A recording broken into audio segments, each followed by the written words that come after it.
Today, we're going to talk about the impact of narcissistic abuse on our sense of self. It is terribly damaging. The chronic long term effects on who you are as a person can have incredible ramifications. And it's because of the long term nature of the relationship. This isn't a one off. I mean, this doesn't happen over a few incidences. This often happens over weeks, months, years, and even decades for some of us.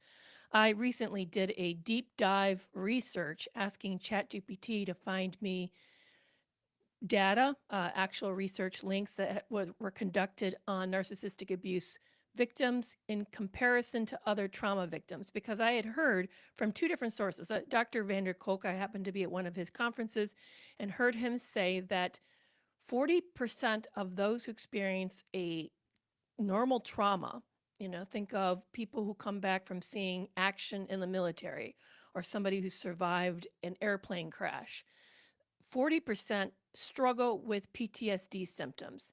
60% go on to recover, and it really is based upon the support system that you have.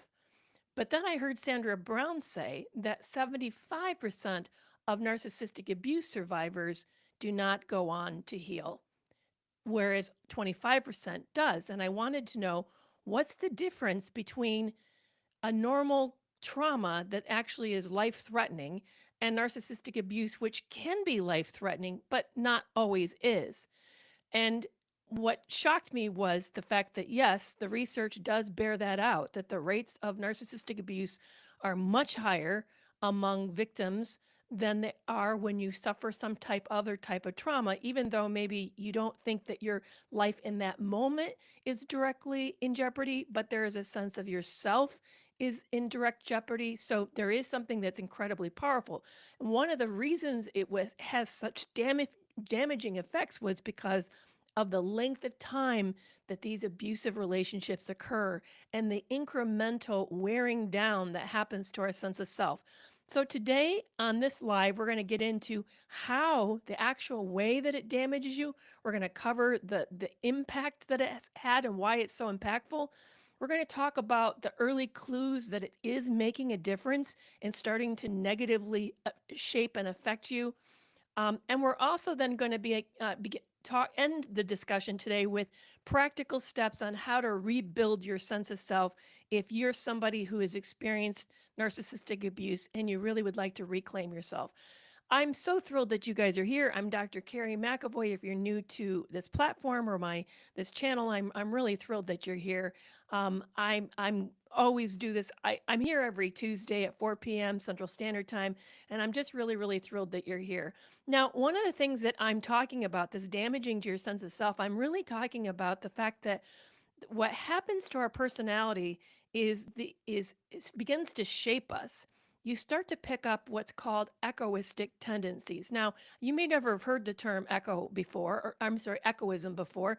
It comes directly out of the Greek mythology of Narcissus and Echo, where Echo is cursed to only repeat the last few words of the person she's listening to. And because she's in love with Narcissus, who's planted in the ground in one location, she then becomes captivated by him and then give her life up to then stay near him, and then is only allowed to echo his last few words. I hope I got that mythology right, because it's been a few years since I've reviewed it. But think about the picture that this paints, that we in these relationships become so captivated by the individual that we willingly give up our mobility, our motility, our autonomy, our agency to be around this individual. And we then, because of their brittleness, that's a way for me to kind of describe their personality dysfunctions, because of the fragile ego that they have, the deficits that they're battling with.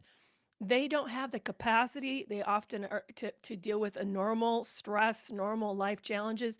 Often you're going to see this wildly ranging emotions. You're going to see impulsivity, just blaming, defensiveness, aggression, passive aggressiveness. You're going to see all sorts of really nasty things. And in order to be around this individual, you have to change yourself. You have to then take on different characteristics not to trigger this individual. You're going to find yourself quieter, saying less, not bringing up issues. You're going to not present your pain. You're not going to talk about how you're suffering. You're actually shifting yourself as a way to cope with this individual. And thank you so much, you guys, for, oh, I know what's happening on TikTok. I noticed suddenly my views on TikTok were super low, and it's because I have so many things I have to manage when I first start these that I often forget to change it off of the camera VPN and back onto Wi-Fi. So anyway, sorry about that, TikTok. Sorry you've had a really crappy experience. I've just changed it to Wi-Fi, so it should be better. Thank you so much, you guys, for sharing and liking this. And thank you for commenting and hanging out with me today, whether you're on Facebook, YouTube, or on TikTok. I'm just thrilled that we're talking about the damage of narcissistic abuse, because so many people, this is one of the things that just super drives me nuts. If that can say that word, super drives me nuts. Don't you love how I just make up words on the fly here? You think, do you have a PhD? Yeah, I do. But I would say language is probably not one of my top skills when it comes to stuff. But anyway, so one of the things that throws people off is why we stay. Well, what people don't appreciate is the reason we're staying is because our our sense of agency, I don't know if you guys know what that means in clinical terms in psychology. It means the ability to have free choice, to exercise free will. Over time, when you are in these relationships, your freedom, your sense of free will gets diminished. You start to feel like you don't dare do this because the ramifications are going to be so high. And these are not little things. It's not like, oh, they're going to be mad at me and I just don't want to deal with their anger. No, we're talking, I mean, have you seen the videos of people like all out destroying property? One person, I think, said no to somebody. It was one of her kids, I think, came home to a demolished home. I mean, I think the mom just walked around and sobbed because the amount of money that was going to cost to replace the things that this person damaged. They harm your animals. That you don't know what they're doing when they're home alone with the kids. I mean, there's all these nasty, nasty ramifications. I have been shocked. Even the level of cruelty you guys share with me. This week, 2 people have reached out to me to share that their partners, supposedly someone who loves them, is hiding stuff on them. And then claiming that they didn't touch it, but they're finding their keys or other important valuables in locations that they just wouldn't have put them in. When you're living with this kind of level of pathology, this level of cruelty, it really shapes your identity. It shapes how you see yourself, how you engage with the world, how you even caretake yourself, the things that you feel free to ask for or to seek out. So it does have a profound impact on yourself, and unfortunately, leaving often feels extremely difficult. I know for me, when I was in the middle of that relationship, it it was such a tumultuous kind of decision that I feared all sorts of, I mean, he was threatening to take me to court, to go after the company. I didn't know what else he was going to do. I just felt really uneasy. I felt terror. I hadn't felt terror ever as an adult, but I really remember feeling terrified in that relationship in a way that I hadn't since I was, experienced severe SA when I was really young. So these things, in fact, I often compared it to that early experience of SA, thinking, guys, this feels the same. I mean, this is a devastating experience. These are real massive consequences this person's threatening with me with, and I know that they have the intent and the lack of empathy and the lack of conscience to absolutely carry them out if this person decides that they want to do this.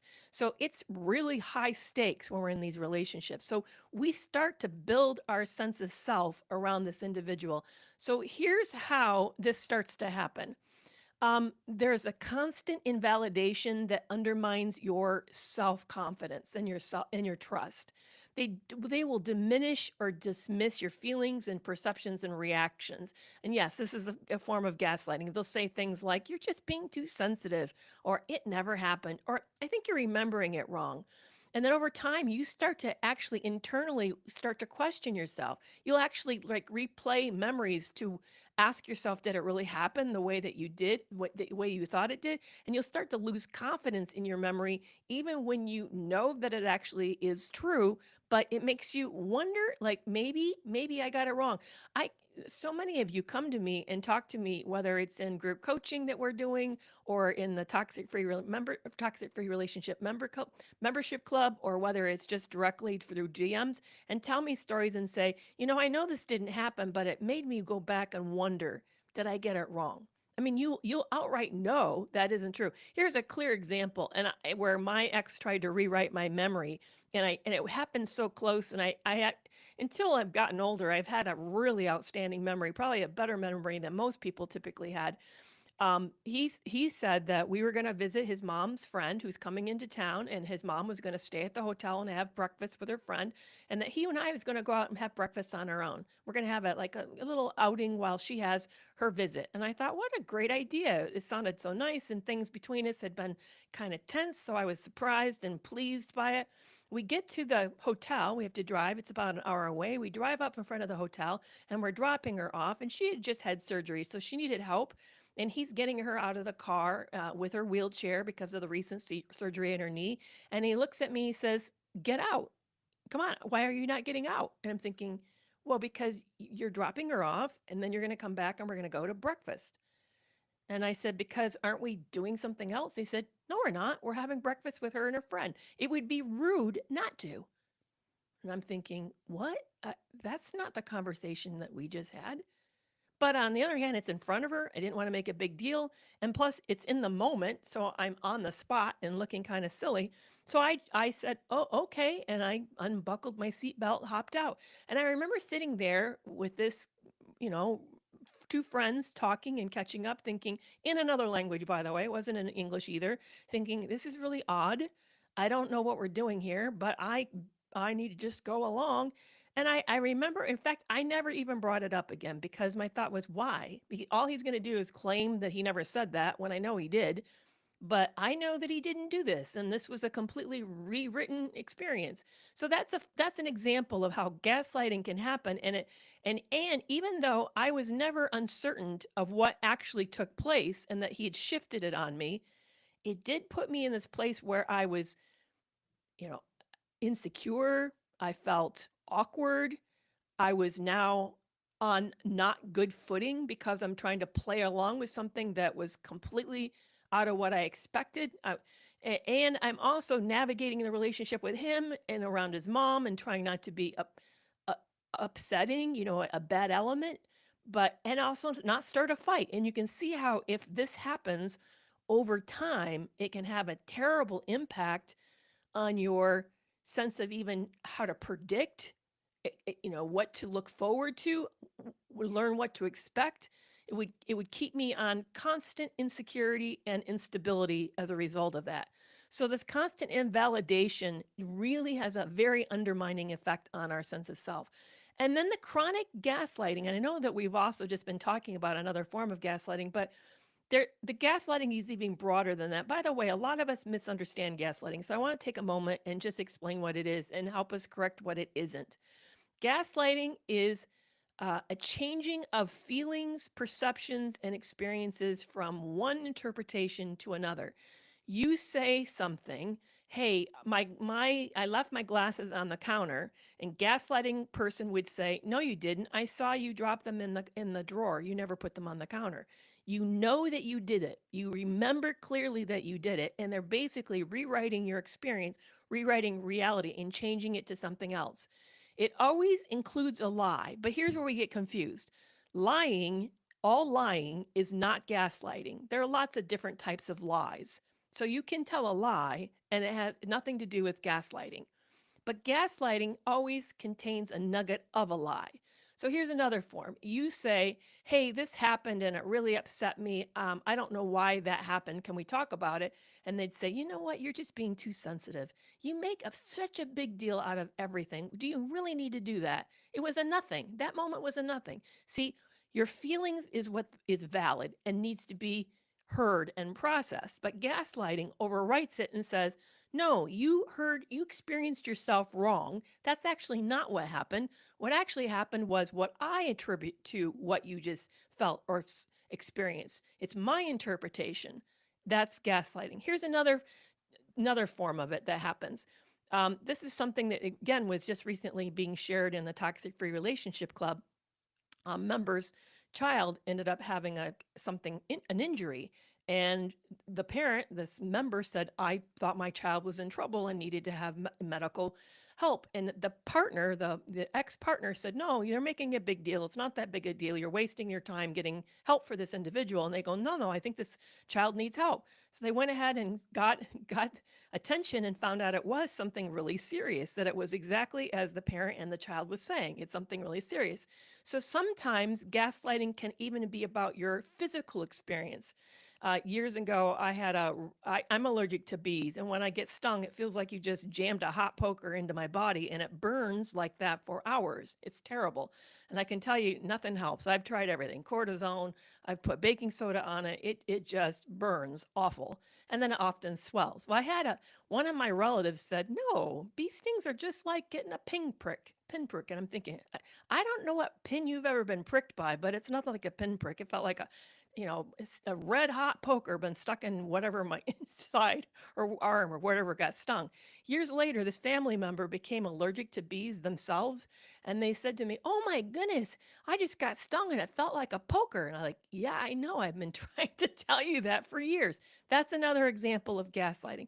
So gaslighting is rewriting your reality. It makes you doubt what you're seeing, what you're feeling, and what you believe.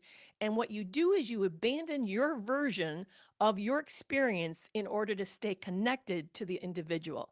So you know that if you were to persist, so say, for example, someone says, you know what, you're just making a big fuss about nothing. It's not that bad. If you say, it is that bad and I'm very upset about it, and then you're going to have a rift. And because of that, we often just sort of say, you know what, okay, maybe it wasn't that bad, because we want to preserve the relationship over our version of reality. Then there's chronic criticism, which just chips away at our self-worth. And it can often be subtle, sometimes even done in your benefit, like, I really like you when longer hair, or I love it when you wear a beard, or, you look so much better when you keep your hair dyed, or whatever it is. But it's a way for them to maintain control. So you end up feeling judged about how you speak or how you're dressing, how you spend money, sometimes even how you breathe. I've heard people like complain over, you chew with your mouth full, or do you have to breathe so loud? But what it does is it gives you a sense that somehow you're fundamentally flawed and that you have to keep improving just to be acceptable, just to be enough with this person. Years ago, I had a client who had just had baby, just recently, gave birth. And this client was thin, skinny, actually, one of the willowy types of people. And right after she gave birth, her husband was already putting pressure on her to get in the gym. And so he'd come home after she had a day home with a newborn, ask if she made it to the gym. And if not, he would like huff and puff and act like it was a big loss to him, because now, granted, this woman had just given birth a few weeks ago.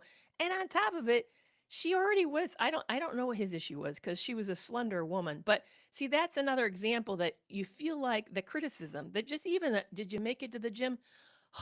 You know how it goes, that, oh yeah, okay, yeah, or you should really prioritize your health over everything. I mean, it's her body, and love is supposed to accept the person the way that they are.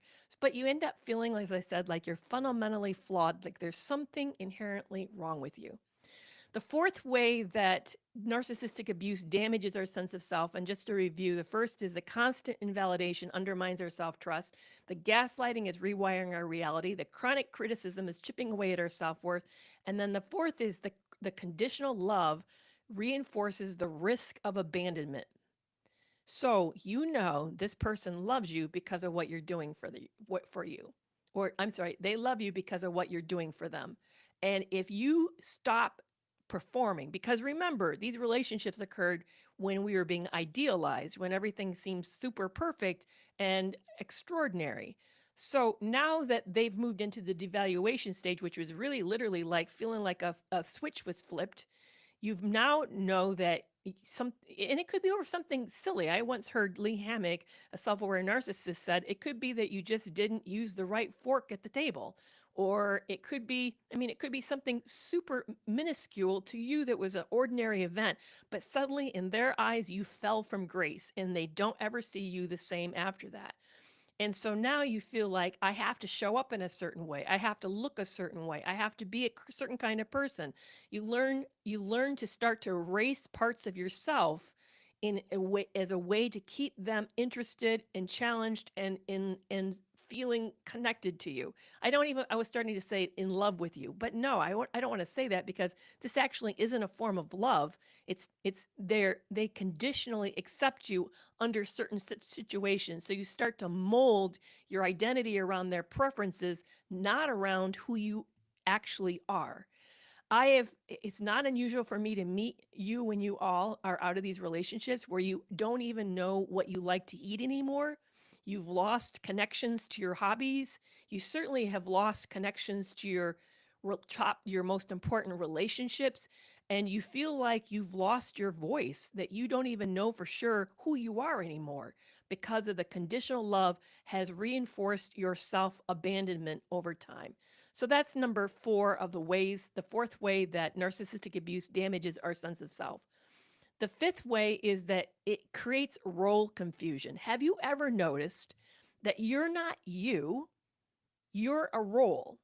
Now, here's an odd way that I've seen this show up. And you all have told me because I've put some of these videos out and you've like come back and said to me, "Yeah, absolutely, that has absolutely happened to me."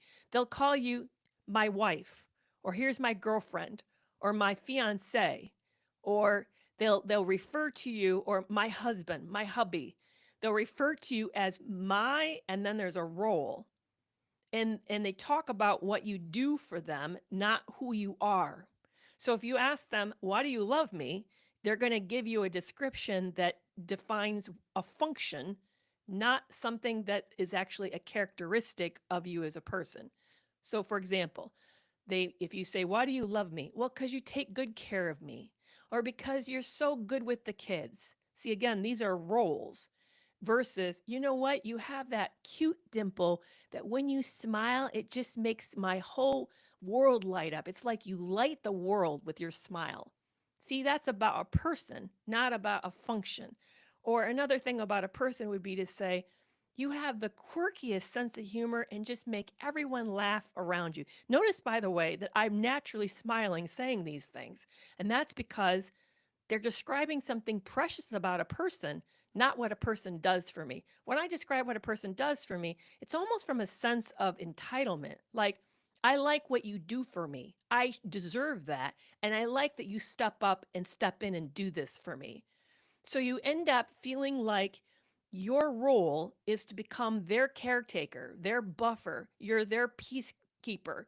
And you need to be the person who's a good show on their arm because you need to reflect their greatness. So you start to become and function as an extension of them instead of you getting just to be who you are in this relationship as a person. So you become an object defined by a role, which is really, as I said, it's an object. And we define a phone by what it does for us. We don't say, "Oh, I love my iPhone's shiny screen. That shiny screen is," I mean, come on, we don't do that. We talk about how we like that it's smudge proof, or or that it doesn't fall out of our hands when we're holding it or something.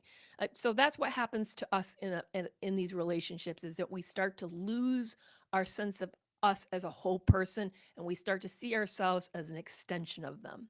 Number 6 reason that how it damages our identity and our sense of self is that we end up being punished for having a voice. Any act of independence, you start to feel this withdrawal. You'll feel rage, or you'll get the silent treatment, or they'll smear you behind your back or make fun of you. You find, and a great example of this, by the way, guys, is conflict. That's one reason you stop bringing conflict up, is that if you bring up conflict, that's an expression of your autonomy.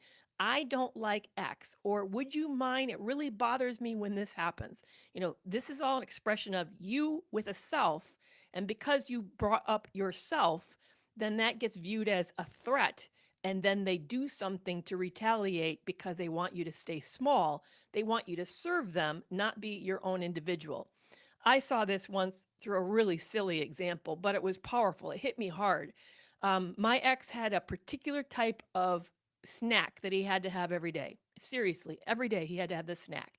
We were in the grocery store because we happened to be out of it, and he had it, and we were standing in the line, and I realized, you know what? I don't have a snack for myself. And I would like a snack. I don't need a snack every day, but I'd like a snack. And I said, hey, I'm going to run back and get that. And he goes like, no, we're about ready to get to the cashier. Just wait till another time. And I'm thinking, this is a guy who on our honeymoon spent a lot of money hiring a taxi to go look for this snack on an island that's not known to have this kind of snack there. And because he had to, he even had the hotel deliver a microwave to our room when the rooms weren't included with a microwave, so that when he found this microwavable snack, he could actually prepare it in his room. So he spent the time, he spent the money, he made people go to extra effort for him around this particular, and when he couldn't find it, he made sure I regularly heard about the loss of the snack, that he didn't get to enjoy this every day. And he's telling me in a grocery line that's only going to inconvenience him for 5 minutes that I should wait until another time. So you can clearly see I'm not really a person. And he was upset with me for challenging him, for the fact that I would dare bring up that maybe I would like a snack. So you learn over time to stay really small in these situations. And number 7 is this: you over time start to feel ashamed. You're ashamed of them. You're ashamed of what you're putting up with. You're ashamed of the chaos that's happening in your life, and you start to feel ashamed for your own having own needs, for being so-called weak, and you start to carry around all of this inside as if it's true about you. I know that very much happened to me. I felt tremendous shame for living with a serial cheater, as if I was the one cheating, like it was his bad behavior, his issue with his inability to control himself was my fault, that I was the bad person for being with somebody that I found out, into the marriage, that he was seeing other people. And that once it got complicated and too difficult for me just to step up and walk out, that somehow all of that was my problem and my shame. And then, I'm hearing that I'm a bad driver. He one time said I'm the kind of driver that causes accidents. I'm thinking, where's the pileup? I mean, I've only the accident. I see, as an adult, I've had one accident that I can think of right now off the top of my head. And would you believe it was a sheriff car ran into me when I stopped at a stoplight? So my accident was caused by a sheriff behind me hitting my car because they didn't see the red light, and they didn't see my bumper lights, and they ran into me. I'm the kind of driver that causes accidents. They'll say the craziest stuff for this, and but you internalize it. Like, I still for a while walked around thinking, do I drive really weird? What's wrong with my driving? I don't know why I would so-called cause accidents, but it starts to get internalized as part of your identity. So there's the 7 ways that this damages your sense of self, which really starts to make you super shaky after you get out of these relationships, and you lose yourself. Let's go back to the story that I told you about Echo. You start to then learn that the best way to stay safe in this relationship is to promote the other person and to stay quiet and silent as much as you can about yourself.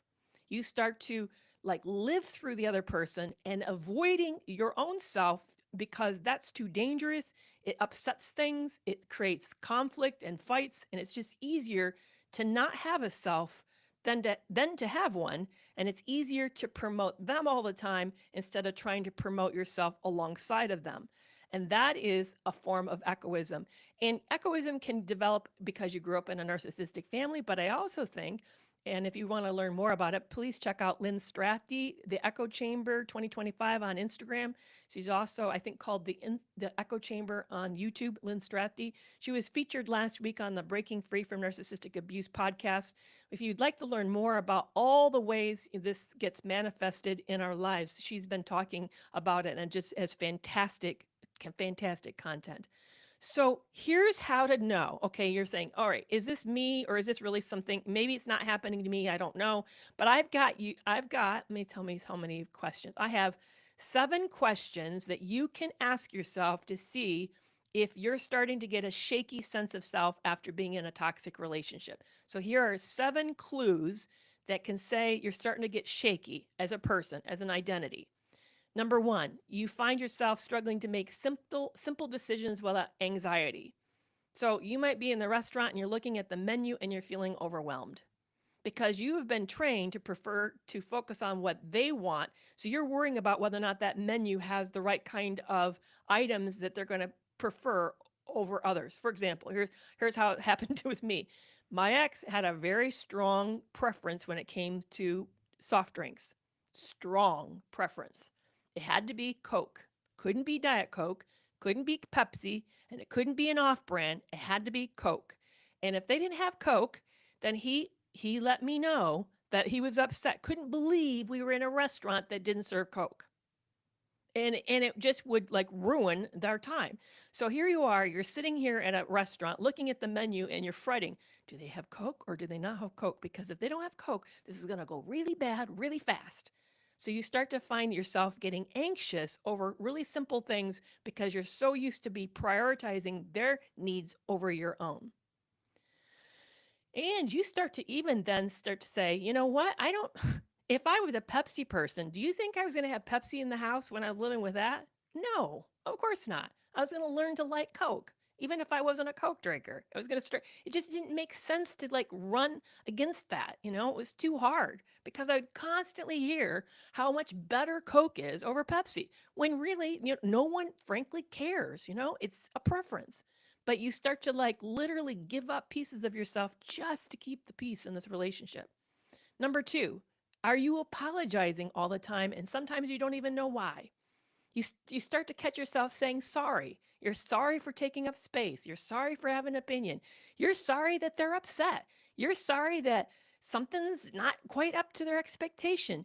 It becomes so reflexive, and this is why. It's because part of this is you feel shamed for having a self and for expressing your needs and opinions, so you start to feel sorry for taking up too much space. So you constantly start to say sorry way too much. If you guys have ever chatted with me in the comment section, you'll notice that I really make a practice these days to say things like, it's heartbreaking to hear what you described, or what a gut-wrenching experience. Because I used to say, I'm so sorry to hear that. And I'm thinking, no, it's not my response.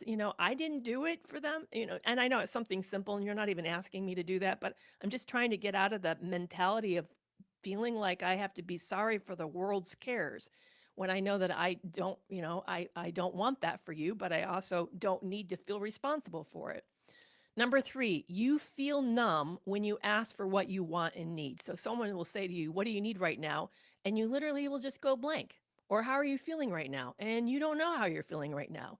Because drawing a boundary or claiming a need or having a desire feels selfish or dramatic or just outright dangerous. So that's actually a sign that you are moving into a kind of subtle, soft freeze mode or maybe a fawning mode where you're actually kind of checking out of yourself and you're moving into that fight or flight response because you've learned that, like, say that, like one time, here's another story. One time I was with family and they had a big bonfire going and we were living in the middle of a bush of Canada. Like, so picture woods, lots of woods and shrubs and stuff. And there was this big overheaping bonfire that got started and it had been a dry spring and summer. So fire hazard, surely a big, huge fire hazard.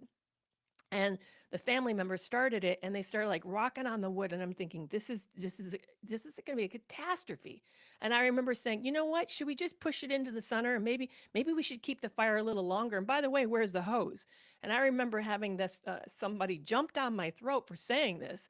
And I thought, so I was in the wrong for bringing it up. So I just thought, you know what? I just don't need to be here. Because if this goes wrong, I want nothing to do with this. So I actually walked away. But that's a moment where, you speak up and it becomes dangerous for just simply saying something that's making you feel uncomfortable.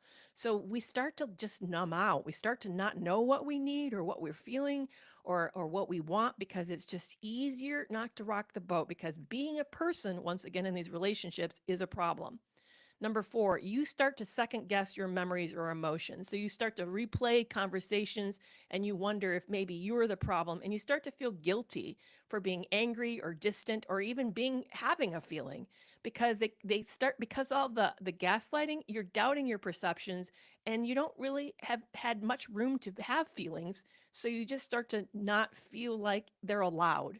Number five is this is one that's hard. And I see it usually when you guys get out of these relationships. I felt it after I got out of it, is when you first get out of the relationship, or when things get really quiet, you start to feel you miss the drama or the chaos, because not because it felt good, but because it was intense, and you got used to the intensity. So it become and you lost the structure. So your whole life when you're living with them is all about like keeping it from going bad all the time, from keeping them from getting upset. So you get used to feeling like you have to prioritize them. And then when they're not in your life, you feel like a loss. Like, what do I do with myself? I don't really know what to do with myself. So it's not out of comfort or desire. It's more out of, it's just what you've gotten used to. It's really, really hard because you've gotten so used to dysregulation that you don't even know what to do when you can calibrate back to calmness.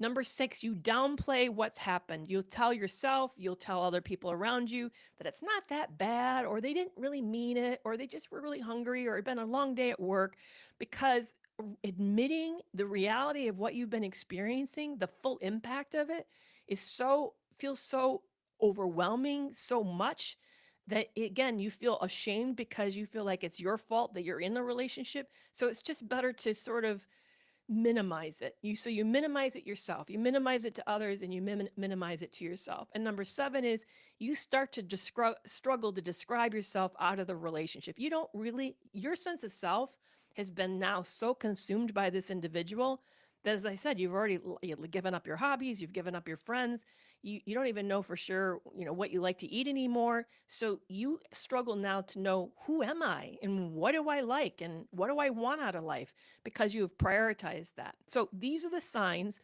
that you've gotten a shaky sense of self. So how do you rebuild it? I want to cover this in the next few minutes, and then I'm going to start taking your questions, guys. Thank you so much for your patience and for being with me today. See, I just did it. I apologize for taking space up.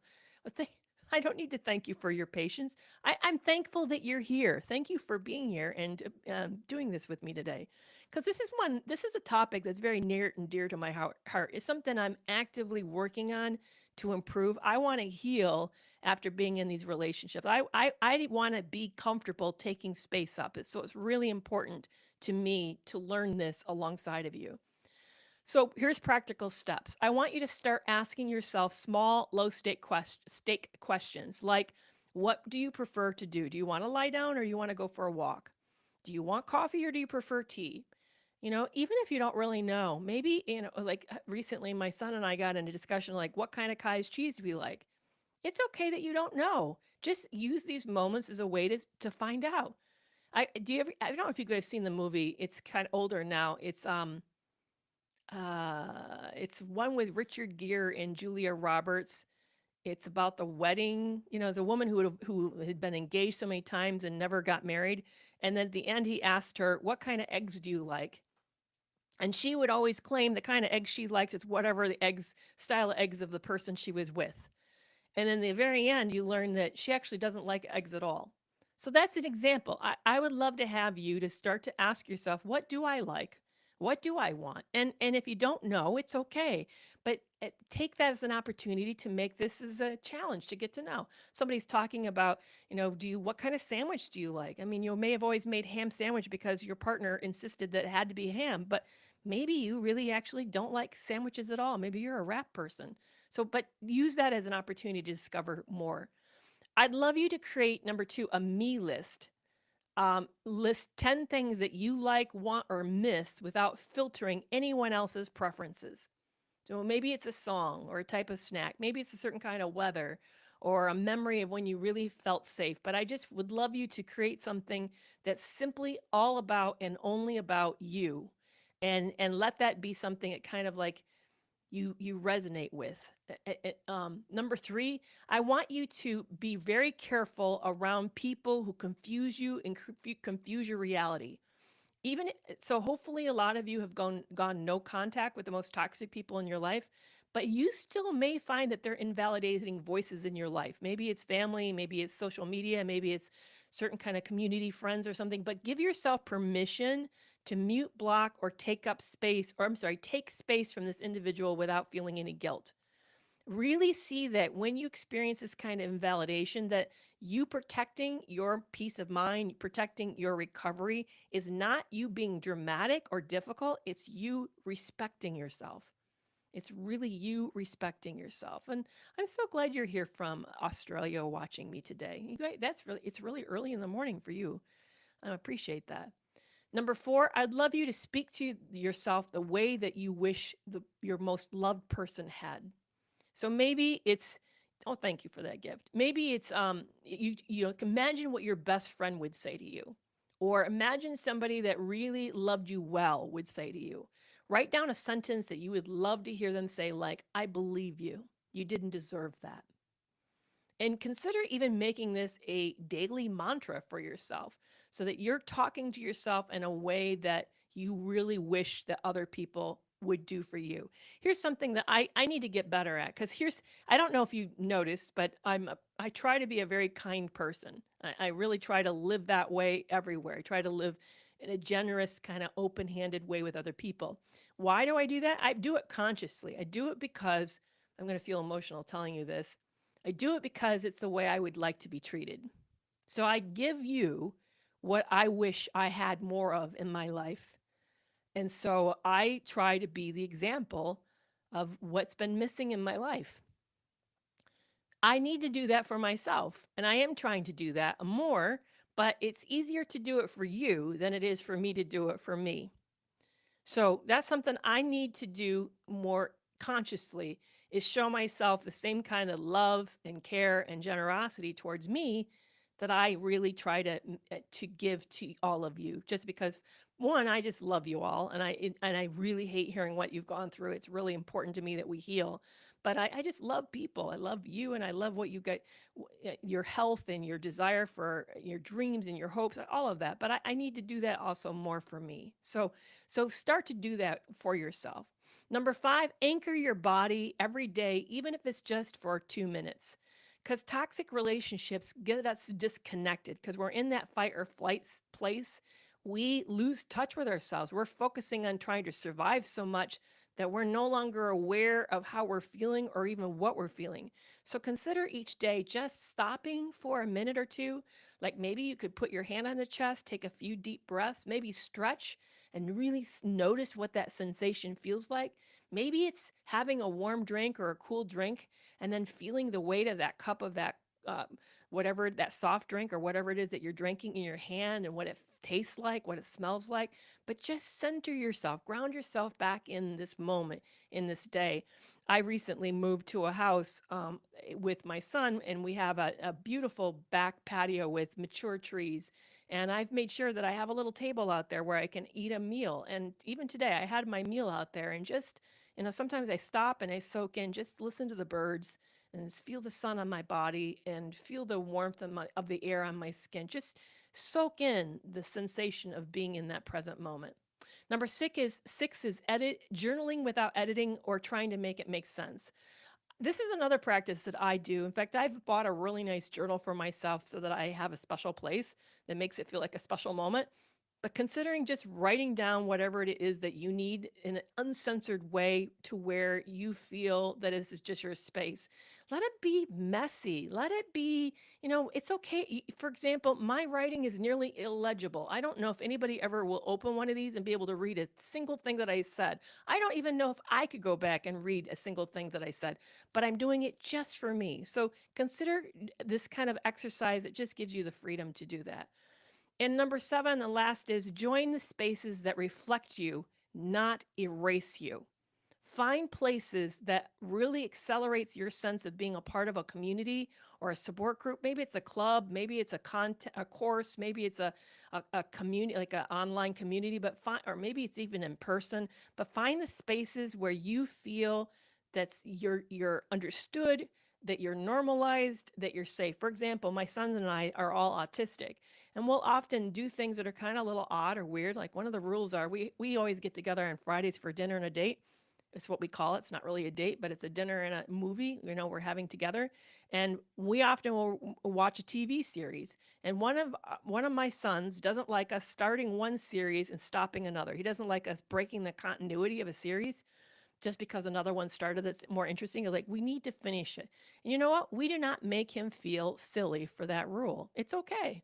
It's a rule that makes him feel better, and because that's the way he is, and I want him to respect the way I am. We we see each other without judging each other. So look for spaces that really allow you that wait for you to be yourself and to feel seen. All right, now this is time for me to turn it over to talk about with you about whatever you've been thinking about, the kind of issues that you're having. So I'd love to kind of see what kind of questions you're having. So yeah, please, if maybe you've already submitted a question and I didn't see it, but I'm going to try to look across all of them now and see what they're saying. Yeah, so Elizabeth on Facebook said they're very narcissists are very notorious for hiding in plain sight, and that she spent 12 years in a very draining relationship. Um, yeah. Oh, actually, that was an ad. So, don't you really love how Facebook is just like riddled with ads? Anyway, I feel that's a good story though. So April said, "Yeah, I'm sorry for being sorry for everything. Um, I really need to learn how not to be so sorry because it's okay to take up space. Absolutely." So here's a question that was asked earlier: was, is it difficult to work with a child who's dealing with a narcissistic?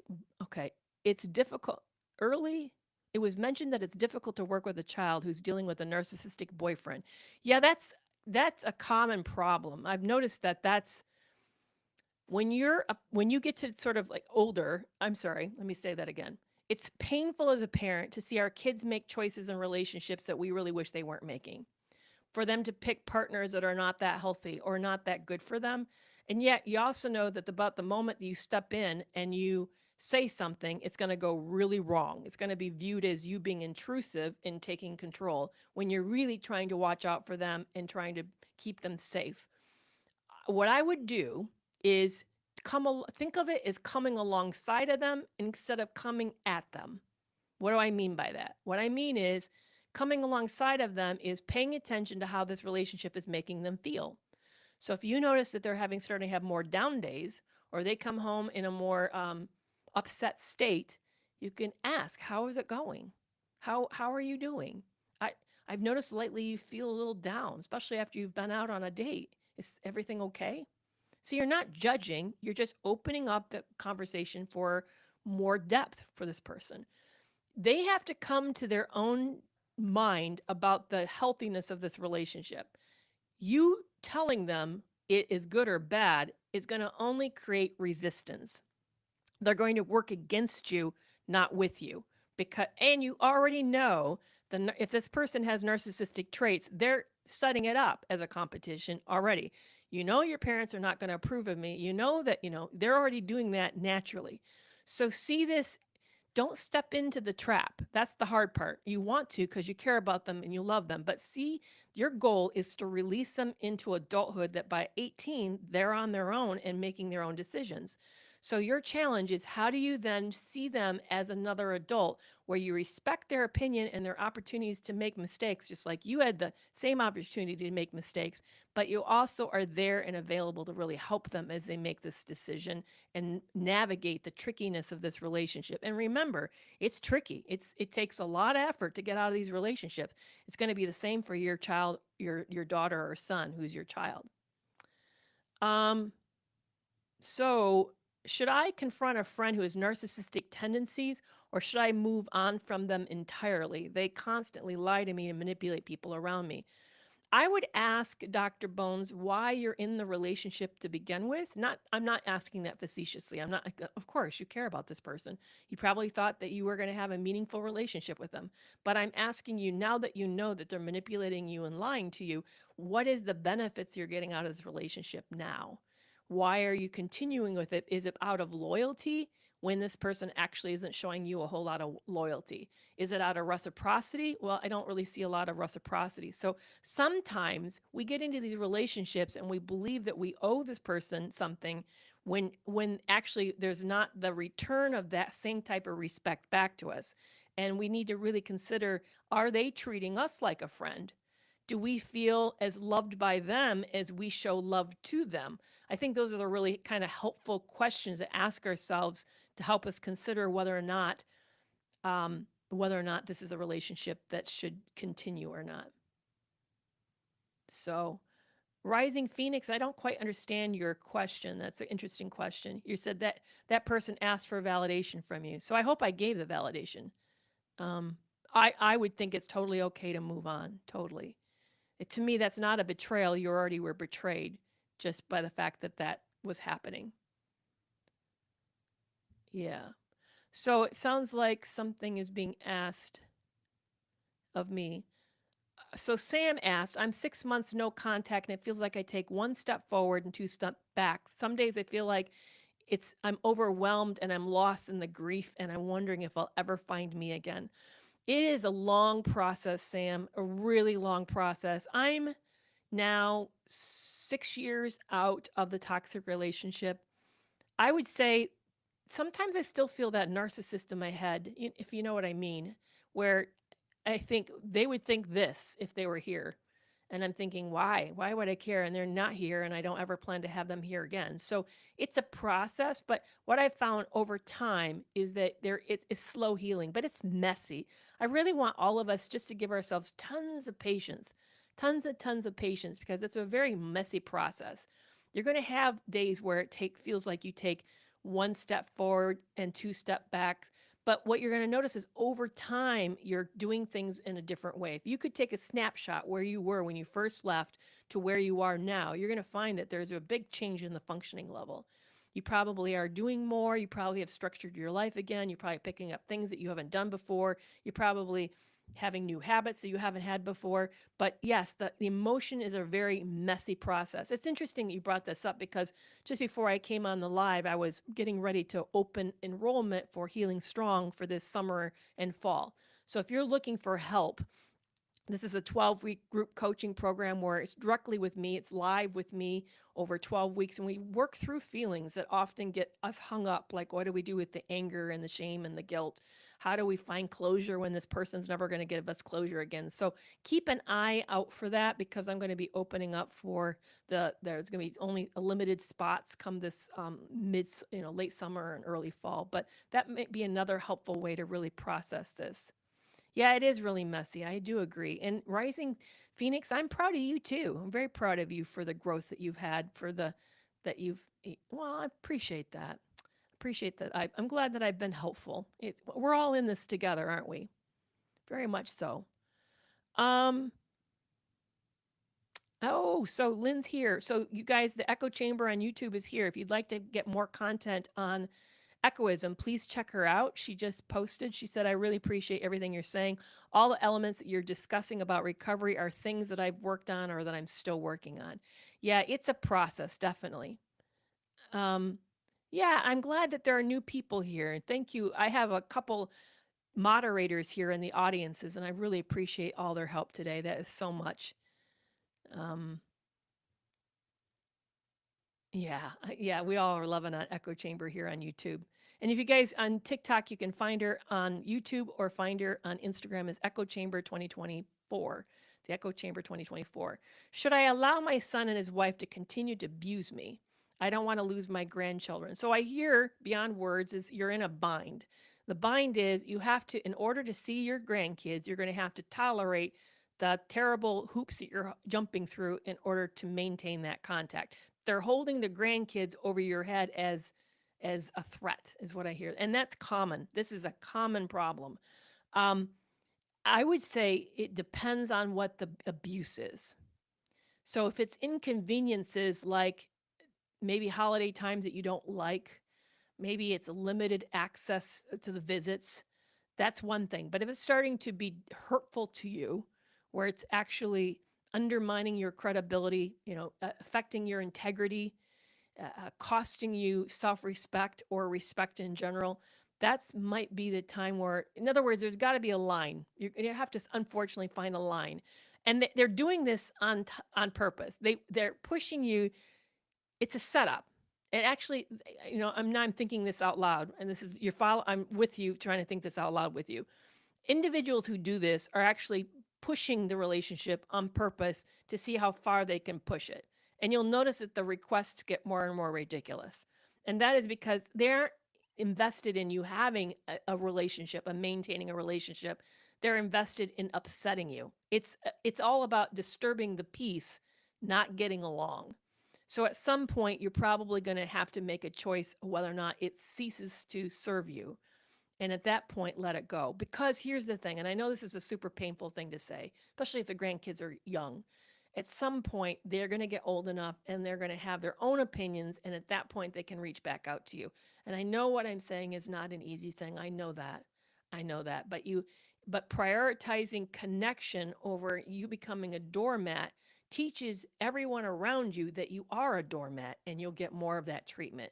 And then you start to feel like a doormat, and then you become that.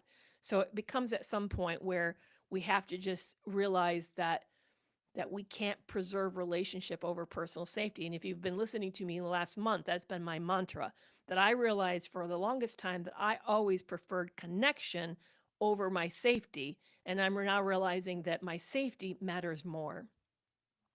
Yeah, it says they love me so much, but I am a doormat in front of them and they see it.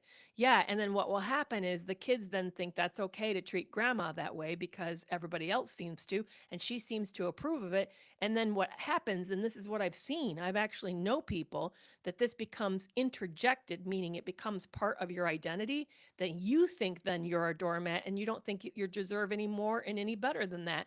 And then you start to treat yourself in a similar way because it's become habituated, and you have then now started to identify it as true about you. And that's again what this whole thing has been about, why narcissistic abuse is so absolutely dangerous, because it changes our sense of self. Yeah, yeah. We start. In fact, Lynn's making a great point on YouTube right now. She just said, "It's ironic that we seek safety with dangerous people. They are dangerous people, and you're seeking safety with them. There is no safety. You will never find safety in them. So at some point, you'll have to say, what line has been crossed now exceeds my tolerance, and for the good of me and for the good of my relationships and self-respect, I have to cut it off." Yeah, and you're saying, oh my goodness, you're so bang on. I wish I wasn't right. I really wish I wasn't, because these are hard truths, unfortunately, that we often have to say. Um, yeah, I agree with you. I'm no longer going to allow them to treat me that way my dad treated me. In fact, when my first marriage was a relatively healthy marriage, but there was a little, pathology to it. And one of the ways that they used to sort of make me feel like the little woman, oh, there she go. I mean, come on, I had the most education in the group, was probably one of the smartest members of my family, and I'm being put down like I'm one of the dumbest people, or I'm not with it. When my late husband passed away, my kids started treating me that way, continuing to treat me that way. And I remember the day that I did this, I literally said, I raised my voice and said, guys, this is stopping. You're never to treat me like this again, ever, not ever. And you know what? It did. It did stop. I'm done. I'm not the little woman. I'm not so cute, butt out, quit having an opinion about things that are my life and my way of doing things. And it did. The fact that I asked for respect and actually demanded it, I did get respect for that. Yeah, any last questions for today? This has been a big topic, you guys. This is a process. Please view this as a process. It's a takes time, and you have to work at a little bit at a time, and you're going to become more aware of. It's almost like a Rubik's cube, where you think you got all one side of color down, and you discover you got how many sides to a Rubik's cube? Then you discover there's 5 other sides that you still have to deal with. So please be really patient. Start to work at these things one piece at a time as you're healing, because that's really the best way to do it. So maybe in the beginning it's just starting to figure out what is it you like and don't like. Maybe later then you start to ask for what you need. Maybe you need to consider how healthy your social support system is and whether or not they're really giving you the kind of credibility and respect that you deserve. But look at it as one piece at a time. And beyond words, it is taped. You can go over to YouTube and find I'm alive right there, so right now. And so it's up already on YouTube. The minute we close this down, you can go back and replay this as many times as you need. Which reminds me, next week, let me tell you what the topic is, because I always go live every Tuesday at 4 o'clock. Oh, I already know what it is. Next week is on toxic friendships. So I hope you guys will come back and join me next Tuesday, 4 p.m. Central Standard Time. We're going to talk about toxic friendships, not just women friendships. Yes, women friendships too, but we're going to talk about toxic friendships. So thank you so much, guys, for being with me today, for hanging out and talking about this really important, timely topic. All right, I'll see you next week. Bye bye.